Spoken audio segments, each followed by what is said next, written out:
There are two questions I always ask most of my guests, and I see no reason why you should avoid them, Governor. And one is, I think I know the answer to this, but how many times have you been in love in your life, properly in love? Properly in love? Yeah. Once. This was the only woman for you ever? This is the only woman I fell in love with. I mean, I was a senior in high school, for Pete's sake, so I fell in love with Anne. Hook, line, and sinker. She caught me, and I was lucky enough to bring her into my life, and we've been in love ever since. And the same for you? This is my true love. My true love. I was only 16 when we started dating, so for me, it was my first love and my true love. Now, he went away, and I dated other people during that time, but this is my love of my life. Was your best deal the moment you asked this lady to marry you? Yeah, no doubt about that. I found her early and hung on. When you see something that's better than you are, that doesn't know better, why you just hang on to her. I mean, she has MS. It's impossible to believe that you still have this, but you do. You've survived breast cancer. She's brought up 5 kids. Pretty amazing.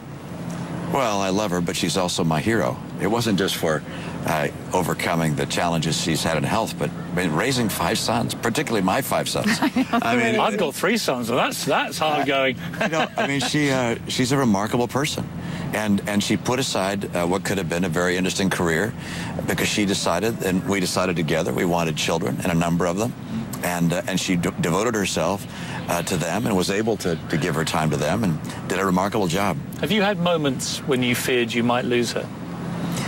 Yeah. And there was another health issue that we haven't even spoken about, but she was in emergency surgery, and I was very concerned I might lose her.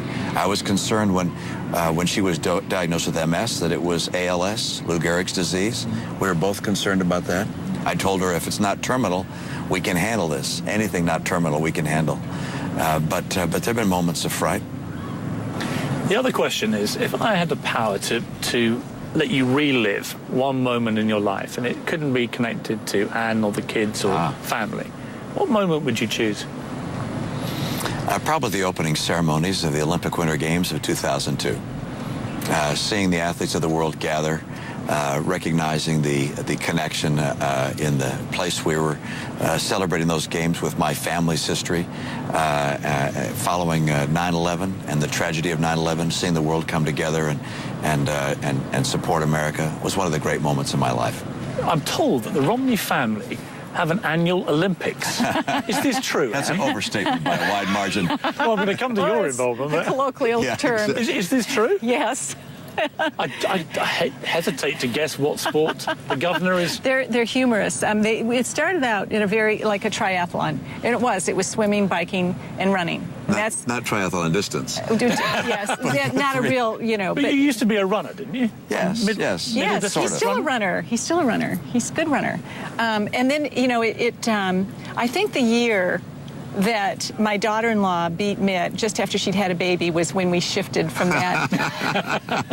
It's like, boy, I used to be able to beat the boys. Now they're beating me. Now the daughter-in-law's beating me. Oh no! Let's find something else. This is totally apocryphal. That is not true. That is not true. She was kind enough to stay next to me as we crossed the finish line. Okay, but I remember feeling like a little bit like, the old legs are kicking in. But now it really was very humorous this summer what we did because the boys decided that they weren't going to get everyone in the water and on the bike and on the run. So they did things like, how fast can you saw through this log? And they timed each other. I mean, how many nails can you get in, like, so fast? Then they did some other feats of strength. I would imagine with 5 boys, it gets very competitive. It was hilarious, so that the things they came up with that they were going to compete with against this year. And I believe who won it? Was it Craig? I think Craig won, but it included shooting a certain number of baskets from the 3-point line, who could get the most in. But they had a great deal of fun. I think more fun deciding what the competition was going to be, what the sports standing broad jump, the shot put. We found a large rock, who could heave the rock the furthest, and those sorts of things. But it's just silly, and I mean, and the funny thing to me, and I've seen at home movies of this, is watching the little grandsons standing and watching, and to me that is the magic. That's where the magic happens, is this whole family participation, and we're all having a great time together. And the little grandsons are starting to watch and see their dads and their grandfather having fun, laughing together, just enjoying each other. When the American athletes start competing tomorrow and over the weekend, great pride, obviously. I've interviewed Michael Phelps for Monday, and he gets very emotional talking about what it means to compete for America. What does being an American mean to you? It means having a conviction that America is an exceptional nation, not because of who one or two of us are as individuals, but because of a nation that was founded on a very unique principle, and that is that we're endowed by our Creator with our rights, and among them are life, liberty, and the pursuit of happiness. And that foundation has built a nation which is not just strong and great, but also good. And the best of America, in my view, is the reason that America has been able to have such an impact on the world. Come November, people will be watching this interview tonight thinking, why should I vote for this man? Give me a compelling reason. I think the word is trust. Trust that he'll do the right thing for this country. Trust that he has the right economic skills and the right experience to know how to turn around an economy. And trust that he will, whatever decision is being made, he'll do it in what's the best interest of America. Would you go along with that? She's got it right.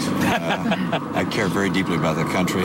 I think this is a critical time in our nation's history, and I want to get America stronger with an economy that creates the jobs our people need and restore the confidence that the future will be even brighter than the past. Governor, thank you very much. Thanks, Piers. Mrs. Romney, thank you very much. Very interesting interview. When we come back, I sneak Anne Romney away for a private chat. For me to have been on that journey where I was so sick and so weak, and just beginning with horses, with our Olympic journey, and then coming all the way back here, me being so strong and healthy and well, and having a horse that's going to be competing right there, is like the wildest dream ever. I would never have imagined.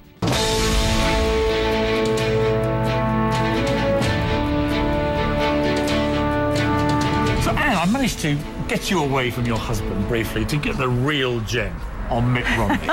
What would you say about him that you know would probably embarrass him if he was sitting here with us still? What are the real qualities? Well, you know, how I fell in love with him was his boyhood charm. He was so lighthearted and joking, and I think people would be shocked to know that that's his real character. There's a real boy in there, and I often say that I'm the mother of 5 boys, but that's all wrong. I'm the mother of 6 boys. Is that part of his leadership style? When he was at Bain Capital, wherever he's done, the Salt Lake Olympics, has he always been very calm? Well, you know, I think where it goes to is this internal sense of self, where he's very confident in who he is, and he's not going to be bothered by what other people say or disagree or anything, but he also knows that as president, he's going to be doing things that may not always be understood, but are going to be always the right thing, what he believes is the right thing for the country. So he's going to act from integrity, always. And if people question his motives or everything else, or accuse him of this or of that, he doesn't let that get him ruffled. Is he an emotional chap? Does he? Very, which is something that people aren't seeing. Does he cry a lot? I would say that he's emotional. I wouldn't say that he cries a lot. He gets that tear in the eye a lot, but I wouldn't say he cries a lot. What kind of thing could trigger that? Mostly anything to do with his family. Mostly anything to do with a very moving, whether it's a hymn or a very moving piece of music, or whether it's a book that he's read that is really deeply moving to him, or even a movie. What was the last movie where you saw a Mitt tear trickle down his eye? It's hard to say when is the last time we even saw a movie. I'm not even sure I'm going to remember that because we have so little time. Actually, what we do when we're together now, because we're so rarely together, and we're trying to get through season 2 of Downton Abbey. Oh, it's fantastic, isn't it? We love it. And so this is a bit like Downton Abbey. Well, here we are. Behind us here is the equestrian centre for the Olympics. And you actually have, quite literally, a horse in the race. I know. Rafalka. I know. How did you get into this? Stunned. The point where I was, how many years ago? 1998, 99 is when I was diagnosed with MS. I had this feeling, because I was deteriorating so quickly and I was really going downhill so fast, I thought to myself, I have to go back and do what I love. I love horses. And horses feed my soul. And I hadn't ridden for years. For like 30 years, I hadn't been on a horse. And I thought, before I get in a wheelchair, I'm going to get back on a horse. And the funniest thing happened, getting back on a horse, I started getting better and stronger. Now, it's that joy factor. There's more. I mean, a lot of people say there's the therapy, the physical, literal physical therapy of being on a horse that helps people with MS. But there was the joy piece that I don't think anyone can understand unless they love horses like I love horses. For me to have been on that journey where I was so sick and so weak, and just beginning with horses with our Olympic journey, and then coming all the way back here, me being so strong and healthy and well, and having a horse that's going to be competing right there is like the wildest dream ever. Well, Mitt doesn't seem very passionate about horses. He didn't even seem to be really aware when your horse was competing. You're right, he does. I mean, he's, I will tell you, he is the most compassionate when it comes to me, and understanding that this is what drives me and this is what my love is. Now, I will tell you, too, that Mitt and I actually do enjoy riding together. But he's more the Western trail riding, where you just hop on and giddy up and go. No real skill involved, which is a good thing. If I could give you a choice of Mitt Romney becoming president in November or a Falco winning a gold medal. Oh, gee, that's a tough one. It's your call. How about I go for both? Very diplomatic.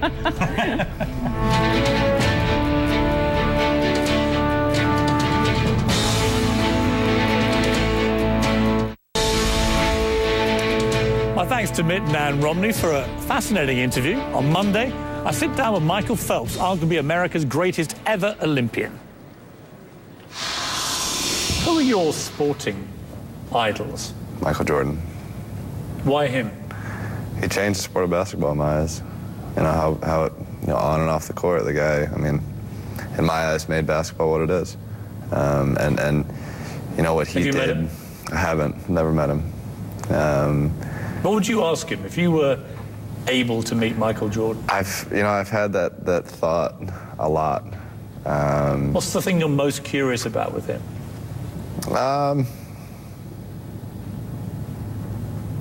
I mean, I think part of me would ask him about what made him come back to the sport.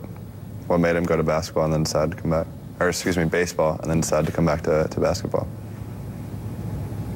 You know, I think one of the coolest things that I love about him was it didn't matter what he had, you know, going on off the court, or if he was sick or this or that. He never used it as an excuse. He came out every single night on the court and he did what he had to do to get the job done. And that's what champions do. It doesn't matter what else is going on when you walk into your arena or your whatever you excel at, you're there to take care of the job that you have to do. Next week, more big shows from here in London as the Olympics kick off for proper. But for now, Anderson Cooper.